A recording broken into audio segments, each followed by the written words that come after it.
2 summers ago, I bought a pirate ship without masts or rigging, and now she's outfitted and ready to go. We put her in the water, and we drop the hook in the bay. And then the worst happens. And all of my plans and the weather window close rapidly.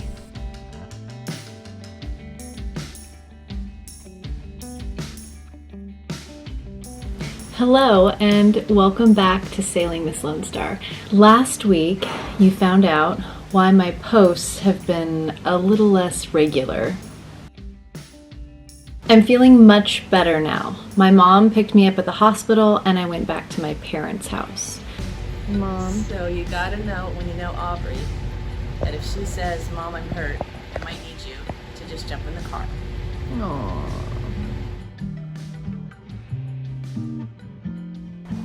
Made it. Made it. We're here. Made it. Feeling a little worse. I'm gonna go find a chair. Oof. And I went back to my parents' house where I stayed, and I completely changed my diet. I mean, everything. And what a world of difference that really made. Beautiful. Good job. During my time away, I worked really hard on just getting healthy as fast as I could. I had this little breathing machine, little plastic piece that you blow into and suck into and do this these different types of exercises that prevent your lung from staying small and compressed. It really helps open things up and make sure that you have that lung capacity that you had before your accident. So I worked double time on that because I just really wanted to get back on the boat. So this is day 2 of Aubrey not being here. She has made her way to a hospital because of her broken ribs. So I have had Kent be with us for the last day. Bent all the sails. Leaving Port Townsend, I noticed a bit more noise than usual from the belt, and what do you know, the belt's like half worn. I turned down the field on the Belmar to try and not destroy the belt, inch and a bit wide. It's down to maybe a few strands, and we're gonna have to sail all the way in and save the engine for when we need to anchor. Expectations, shove 'em in a drawer.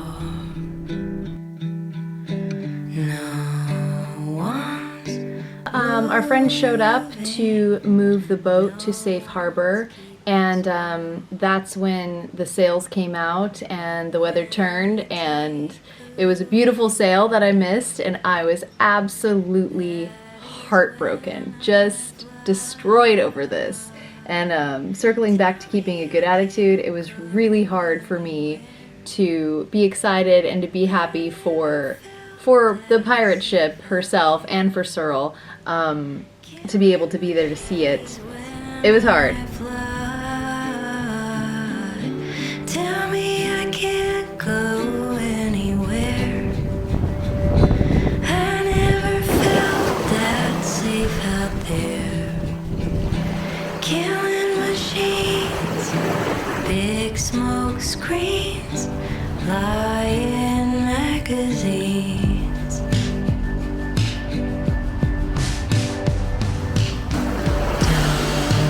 Need new pants or a fancy meal. Nothing saves you from the way you feel. There's a freedom in the freeze. Stifle me, I don't mind. Tell me I can't go anywhere.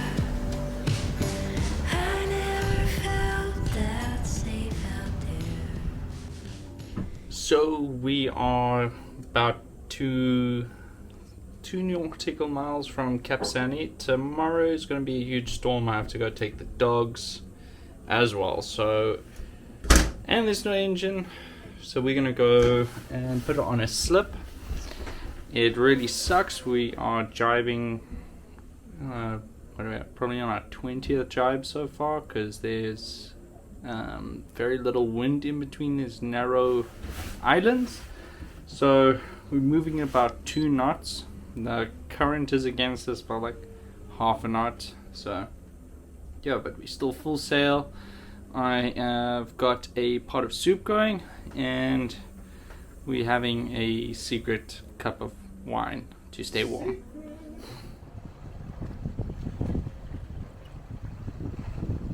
The most important thing I think that anyone can do when they're healing is to just keep a positive attitude. And I know that none of us are perfect, and I know that hard things are hard. I know it sounds funny, but you can reset at any moment. You can reset your attitude in any moment of any day. You just have to decide that, you know what, I am feeling crappy about myself, I'm feeling really bad about this, but I don't have to. You can focus on anything else, on anything positive, on the things you're thankful for, on the things you're going to work towards, and the things you're excited for. It's really important. The body needs that positive energy more so than ever when you're healing from an injury, and that's really what I worked the hardest at. So I just got off the phone with Cyril a little bit ago, and he is busy doing work on the boat, and I am so bummed out that I am not there. I feel like I've worked so hard and been so excited, and got to be on the boat in the water for a week, and then this happened. But I have a feeling that this probably happened for a reason. So anyways, I'm trying to keep a good attitude. It's hard. Yeah, I'm hoping that I heal quickly and I can get back on the boat and get back to normal. Alright, well, let's go see what they made. So once again, you're going to be dealing with me and only me for the day, but we are going to head off to Seattle. We're going to pick up Cam, the guy that used to be the captain of that big steel ketch in the last season, Gadabout. And there's a potential we could be picking up our new dinghy today.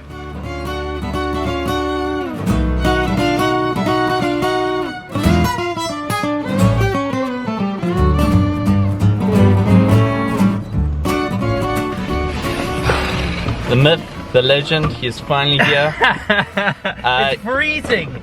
I left him waiting for at least 30 minutes on the terminal. Oh yeah. Don't know why he didn't just go get himself lunch, but I got anyway. out the onesies and warmed up. Yeah, he looks the part. Yeah, I just came from Texas where it's like 90. So, next stop, Belmar in Marysville. I was a little bit afraid that they might just party the boat to pieces, but that didn't happen. They actually fixed a lot of things. And I am so thankful that they were able to come out. They worked on some things that Cyril had been scratching his head about for a while. Okay, it's day 2. Picked up Cameron yesterday. We are gonna tackle the water maker. He had one on Gadabout, so he's got a little bit more know-how than I do. So we're gonna tackle the Seawater Pro unit. The company is based in Florida. Don't really have an opinion on it, so let's see what happens.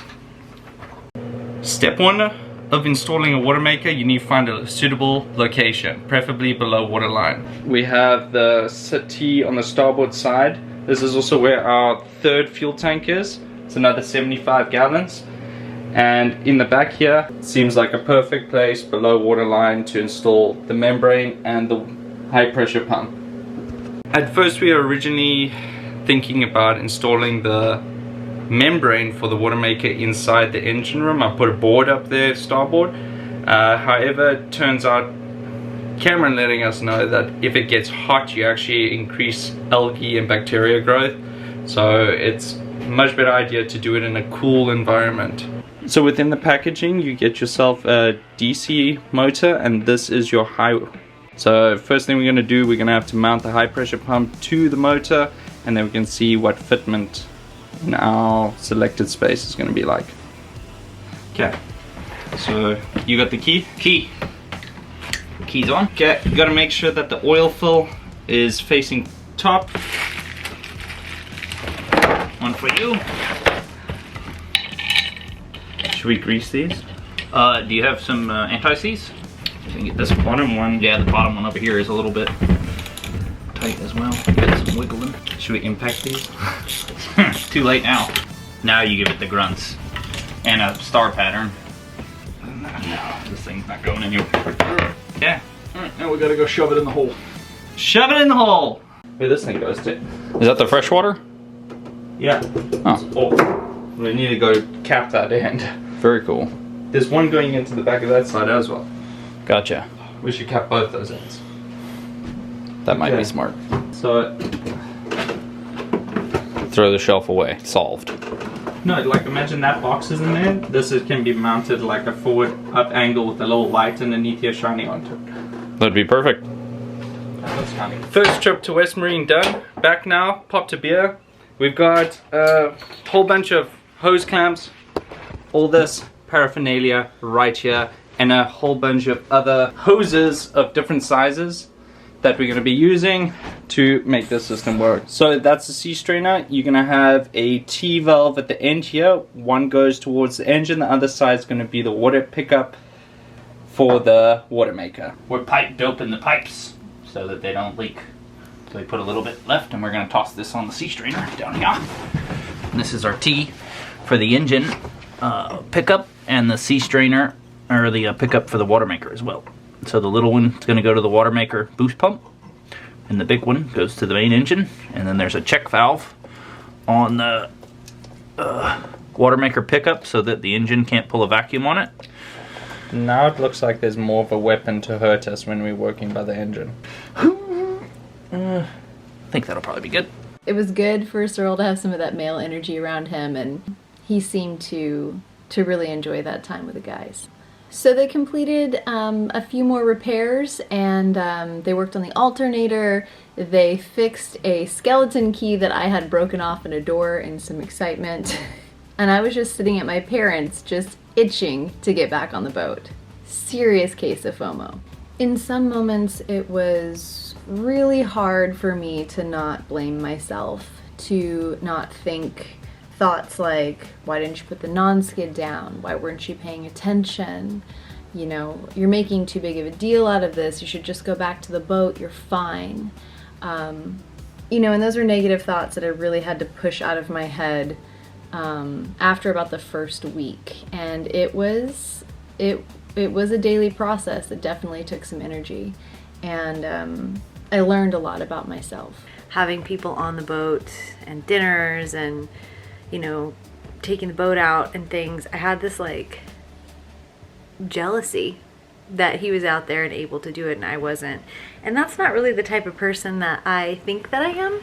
You know, I think of myself as like a caring, fair, loving, accepting person. And the way that I was feeling was not in line with the way that I see myself. So that was really something interesting to observe and to see. So I really tried to talk myself through why I was having those emotions, understand that I don't like feeling that way, and be sure to know that the reason that I'm feeling that way is not anybody else's fault but my own. Yeah, I'm still kind of processing what that means, as far as I was a little angry and it's not his fault, that he's fine and I'm not fine. And so now I've had a little bit of time to process feeling like that, and it's pretty interesting. So I think the goal in life is to always be a better person than you were the day before, the year before, and it's really important to look at ourselves. So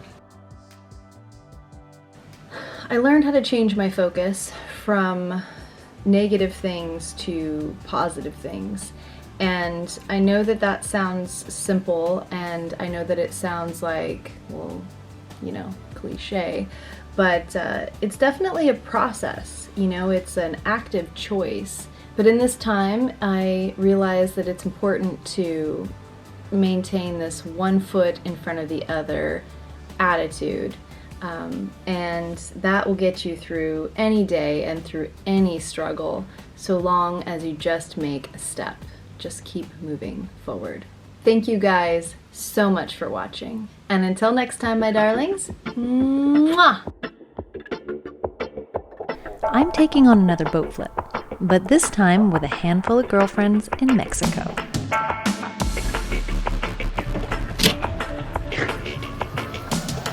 Help me. Uh-huh. See if this Yeah, this is how you get a sailing perm. Do you actually need help? I need. Okay, we grab the gaff. So proud of you, man.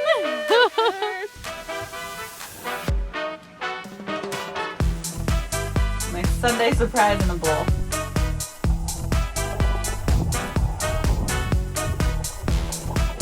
Anya working out in the back like a beast.